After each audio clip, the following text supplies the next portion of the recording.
Good morning students, this is class 7th, section 2, chapter name Too Much. Old Mrs. Fernandez caught a glimpse of herself in the mirror opposite the school gym. Like every year for the past 17 years since her retirement, her eyes misted with memories.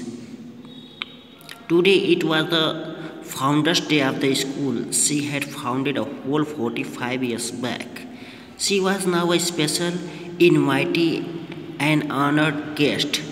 Her face was wrinkled, her hair tuft of white, and her walk slowed by arthritic joints.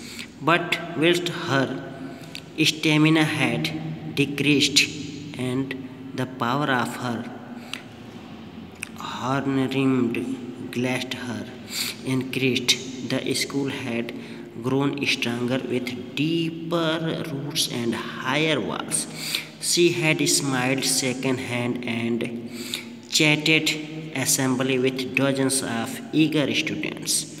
A bell had rung somewhere, and the group around her dispersed regretfully, promising to see her again at the felicitation function. She stood watching the crowd of children packing the corridors, a sea of young faces with singular intention to reach class on time. She looked out for familiar faces. She did not know most of the children, though they recognized her very well from the lifelike portrait of Fanny, Mrs. Fernandez, naturally in the entrance hall. Students, old Mrs. Fernandez caught a glimpse of her in the mirror opposite the gym. Means Shrimati Fernandez ने school gym के सामने दर्पण में अपनी एक झलक देखी.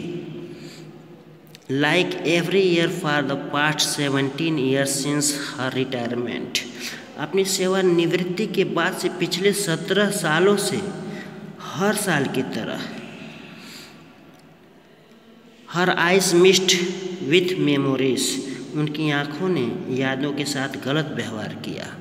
Today it was the founders day of the school. आज यह स्कूल का संस्थापक दिन था. She had founded a whole 45 years back, जिसको इन्होंने 45 ईयर्स पहले, पूरे 45 साल पहले बनाया था, स्थापित किया था. She was now A special invitee, वह एक विशेष मेहमान थी, आमंत्रित थी. अ ऑनर्ड गेस्ट, एक सम्मानित अतिथि थी. हर फेस वॉज रिंकल्ड, उनका चेहरा झुर्रियों से भरा पड़ा था. Her hair tuft of white and her walk slow by arthritic joints, उनका चेहरा झुर्रियों से भरा हुआ था. उसके बाल सफ़ेद हो गए थे और गठिया वाले जोड़ों से उनका चलना स्लो हो गया था, धीमा हो गया था. But white her stamina had decreased and the power of hormone glasses had increased. जब तक वह उनकी सहन शक्ति कम हो गई थी और उनके सींग के आकार के चश्मे की शक्ति बढ़ गई थी. The school had grown stronger, school मजबूत हो गए थे. With deeper roots and higher walls, गहरी जड़ों और ऊंची दीवारों के साथ स्कूल मजबूत हो गए थे. She had smiled second hands and chatted assembly with dozens of eager students. उसने दर्जनों उत्सुक छात्रों के साथ मुस्कुराया, हाथ हिलाया, बातचीत की। A bell had rung somewhere and the group around her dispersed regretfully.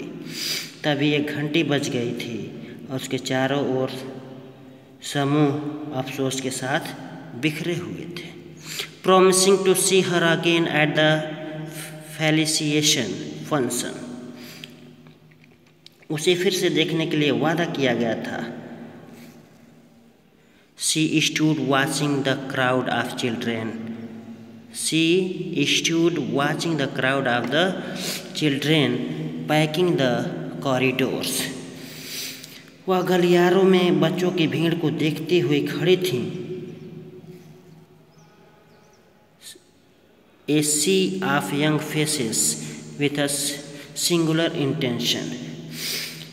समय पर कक्षा में पहुंचने के लिए एक विलक्षण इरादों के साथ युवा चेहरों का एक समुद्र। She did not know most of the children. वह अधिकांशतः बच्चों से परिचित नहीं जानती थीं। Though they recognized her very well from the lifelike portrait of Fanny, Mrs. Fernandez, naturally in the entrance hall.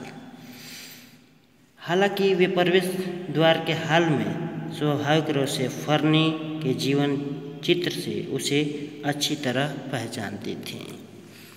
Are you looking for someone, ma'am? Are you looking for someone, ma'am? क्या आप किसी को ढूंढ रहे हैं, ma'am? क्या आप किसी को ढूंढ रहे हैं? She turned around to see a little girl in a pretty blue dress.